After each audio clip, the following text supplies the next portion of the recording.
अस्सलामुअलैकुम मोहतरम नाजरीन, उम्मीद है आप खैरियत से होंगे। हुजूर अलैहिस्सलातु वस्सलाम की सुन्नतों का ज़िक्र चल रहा है, तो अल्लाह के नबी की बालों में कंघी करने की क्या सुन्नत थी? आया अल्लाह के नबी बालों में कंघी फरमाते थे?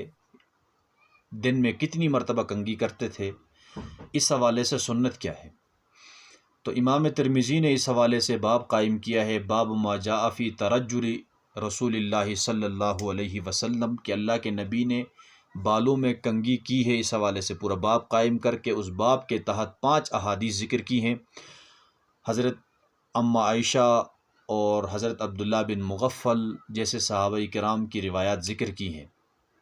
उन रिवायात का ख़ुलासा ये निकलता है उन तमाम अहादीस का कि हुज़ूर सल्लल्लाहु अलैहि वसल्लम सर मुबारक पर, बालों पर और दाढ़ी मुबारक पर कंघी फरमाते थे, लेकिन रोज़ाना की मामूल से कंघी नहीं फरमाते थे। अब्दुल्ला बिन मुग़फ़्फ़ल की रिवायत में आता है कि अल्लाह के नबी कंघी करने को मना करते थे, लेकिन गाहे बगाहे, यानी कभी कभी। तो कभी कभी के उलमा ने तदबीक दी है कि 2 दिन या 3 दिन बाद अल्लाह के नबी कंघी करते थे, और कंघी करना अल्लाह के नबी से साबित है। अम्मा आयशा फरमाती हैं कि अल्लाह के नबी कंघी करने में, वज़ू करने में, जूता पहनने में दाएं को मुक़द्दम रखते थे, यानी दाएं तरफ से शुरू करते थे। कंघी हो या वज़ू हो, तो जो भी अच्छा काम है उसमें दाएं जानिब को अल्लाह के नबी ने पसंद किया है।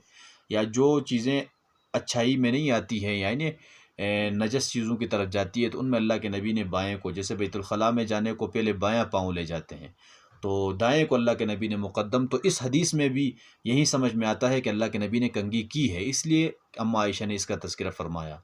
तो नबी की सुन्नत यही है कि कंघी करनी चाहिए, क्योंकि सफ़ाई सुथराई अत्तुहूर शत्रुल ईमान, अल्लाह के नबी की हदीस है कि जो सफ़ाई है ये ईमान का हिस्सा है।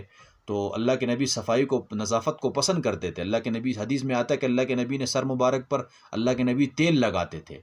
वो तेल लगाने से ऐसा होता था कि अमामा शरीफ गंदा ना हो जाए, इसलिए अल्लाह के नबी सर मुबारक और अमामे के दरमियान एक कपड़ा लगाते थे। सहाबा फरमाते हैं कि वो जो कपड़ा है तेल की वजह से बिल्कुल तेल की तरह हो जाता था, यानी ताकि अमामा गंदा ना हो जाए, इसलिए अल्लाह के नबी एहतियातन दरमियान में एक कपड़ा रखते थे अमामे और सर मुबारक के दरमियान।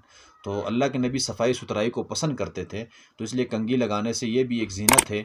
दाढ़ी मुबारक में भी कंघी करना साबित है, सर मुबारक पर भी। तो इसको अपनाना चाहिए मुसलमानों को। तो अल्लाह ताला हम सबको नबी अलैहिस्सलातु वस्सलाम की सुन्नतों पर चलने की तौफ़ीक़ अता फ़रमाए।